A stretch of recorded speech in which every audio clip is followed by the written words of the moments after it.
Every time you listen to the Family Bible Journey, you are a blessing and encouragement to us, so thank you for listening.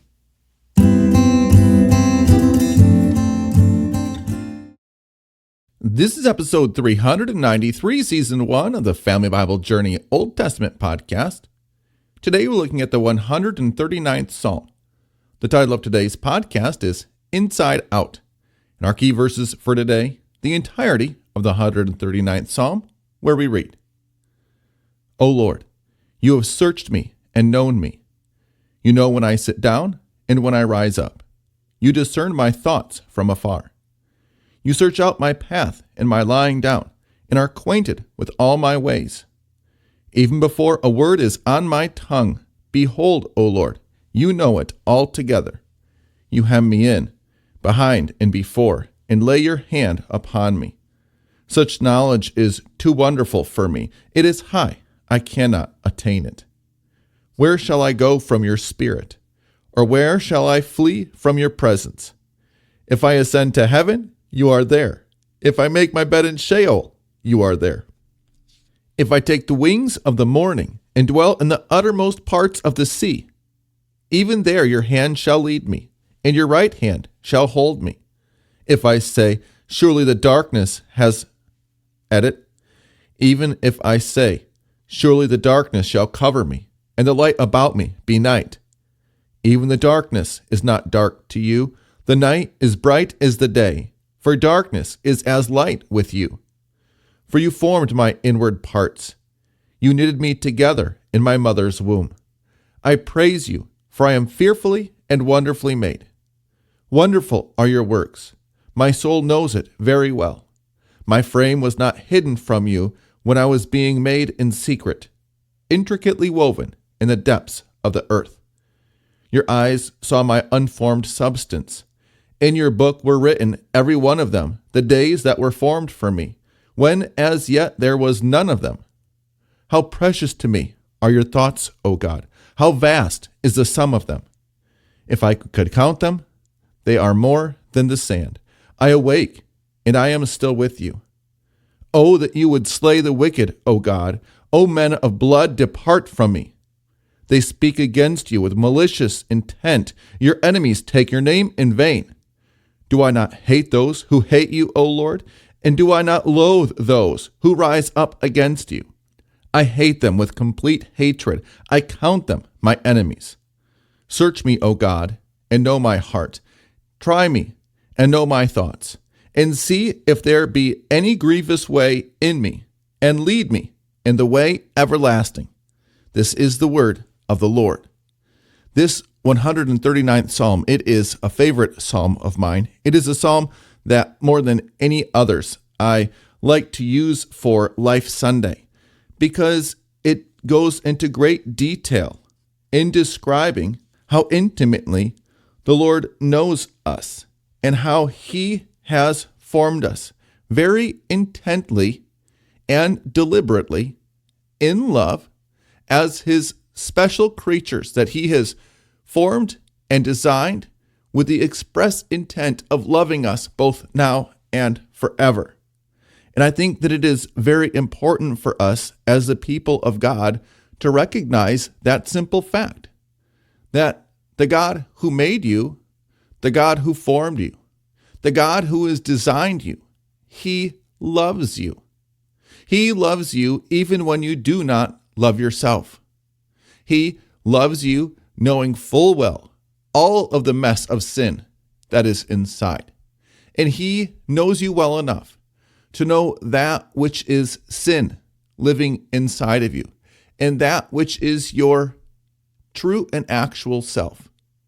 And I do believe that as Christians living on this side of eternity, people who have a heart and a mind for God, but a flesh that is still soiled with sin, it is hard for us sometimes to distinguish that which is our true and inner self and that which is our sinful self. But when we cannot distinguish between the two, God can, and God does. And He promises to love us, even when we do not love ourselves. In this psalm, it goes on to say a variety of things. It describes God's intimate knowledge of us in a variety of ways. In verses 7 to 12, I have a note that says that there is nowhere you can go to get away from God's love. And that is really good news for us, especially if we feel like we have fallen away from the love of God. In verse 13, I also have that one highlighted because it talks about God forming you even in your mother's womb. In my note there, it says, you were you before you were born. And because God has created every single human being to be a wonderful representation and recipient of his love in the world, we want to cherish and honor and respect all human life at every stage of life. And unfortunately, we live in a world that doesn't so much care for others as much as we care for ourselves.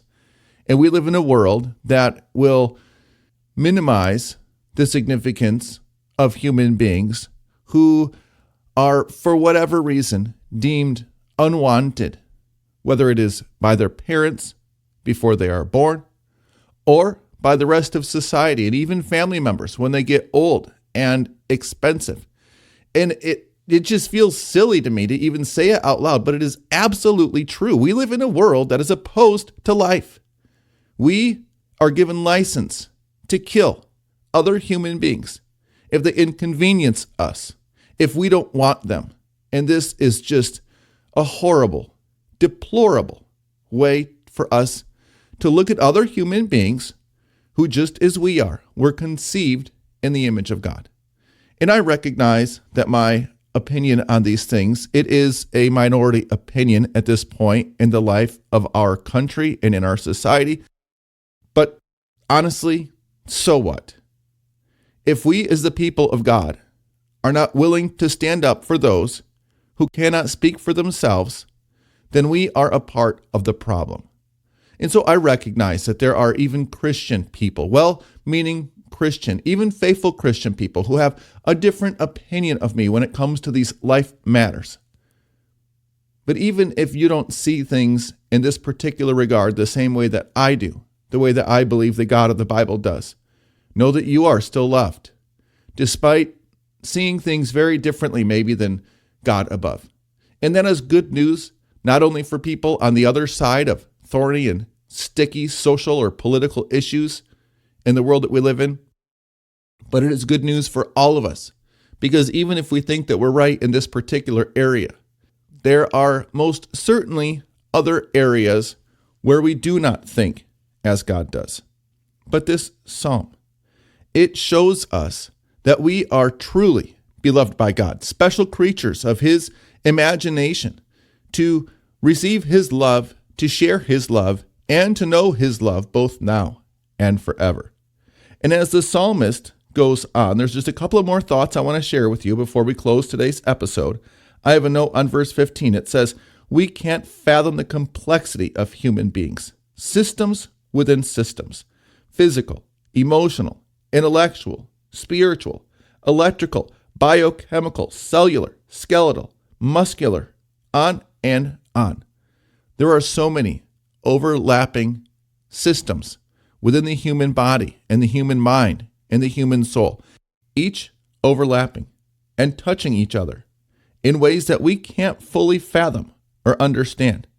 Yet God knows it all because he has designed it all to work exactly as it does. And it does work, which is a true marvel. And then one last note on verse 16, where it says, you can't add years to your life, but you can add life to your years. I would encourage anyone who wants to live a healthy lifestyle to live it not because you're hoping to live a longer life. The psalmist says very clearly here in these verses that God has allotted the length of our life, regardless of what we would do or try or aspire to. But even though we cannot, through exercise, good nutrition, taking care of our mind, body, and our spirit, add years to our life, we most certainly can add life to our years. And we don't have time to get into the many ways that this is true, but it is absolutely true, which is why I have it noted there as one of our words of wisdom sections, all caps in the Journal Bible, because it is important for us to remember. And it is something that can put us on a healthier and happier trajectory if we embrace this truth and embrace healthy lifestyles in a variety of ways to improve the quality of life, even if it doesn't improve the length of our life. And so we turn the page on this particular psalm, that he knows us inside and out, and he loves us all the same, even if we don't always love ourselves.